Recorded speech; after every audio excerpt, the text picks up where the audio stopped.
Bonjour! You are repatriating soon and you have no idea where to start. Besides packing your belongings and saying goodbye to your friends, you know that you have quite a few administrative tasks to go through, but you hate it or you are afraid to forget important things. Welcome or welcome back to my channel. I'm Giga, a French serial expat from Lyon.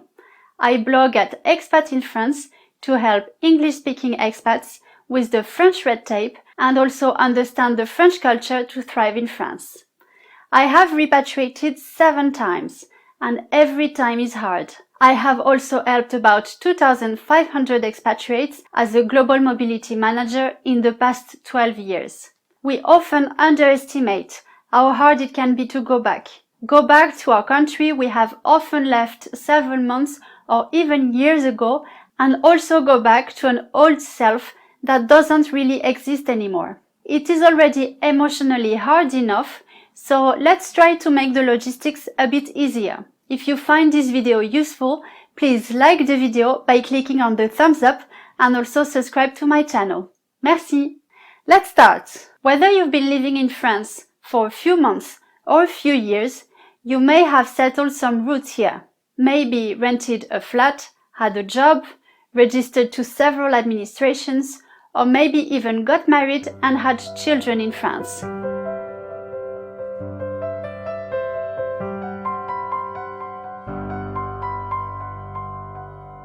Everyone's situation is different, and you will have to make a to-do list to make your repatriation easier depending on your situation. I will make other videos on this topic and you will find them up there. Today, let's see the main thing you should do to sort out your French life. Tip number 1.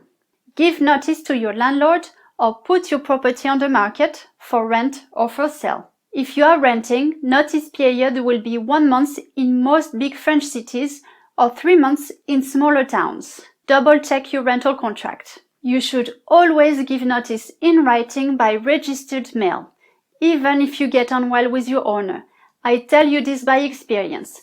You can of course give a call and inform the person in direct and let them know that a formal notice will be sent shortly. If you don't respect the notice period or don't notify by registered mail, you may lose your security deposit depending on your owner. If you own a property in France and either want to rent it out or sell it, contact the local real estate agent to have an estimate on how long it should take to rent it or sell it. But I'd start worrying about this a good 9 months before you want to sell, depending on where you are in France. As you may lose tax residency in France, you should contact the French tax office by email or preferably a tax advisor to know the implications of keeping a property in France as a non-French tax resident.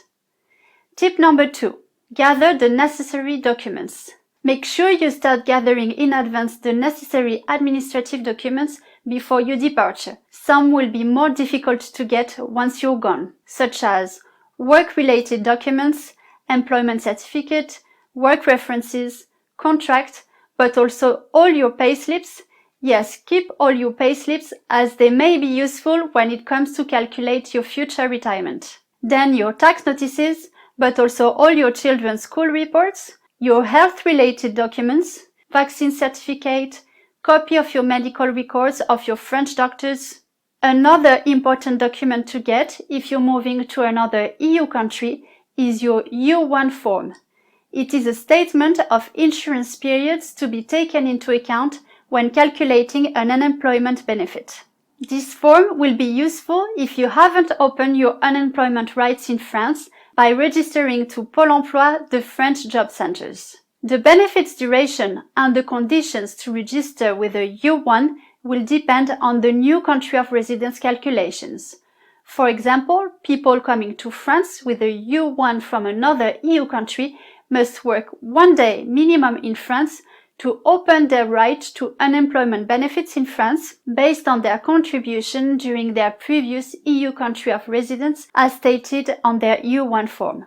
Careful!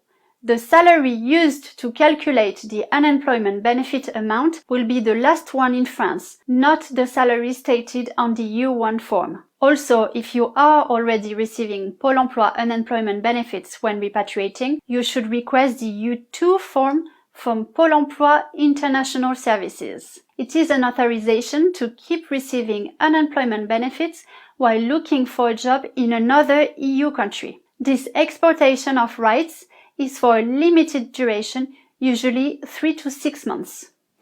Tip number 3. Update your civil status certificates if necessary. If your family situation in terms of civil status has changed since you first arrived in France, for example, you got married, divorced, had children, you should make sure to transcript your updated certificates with your consulate in France.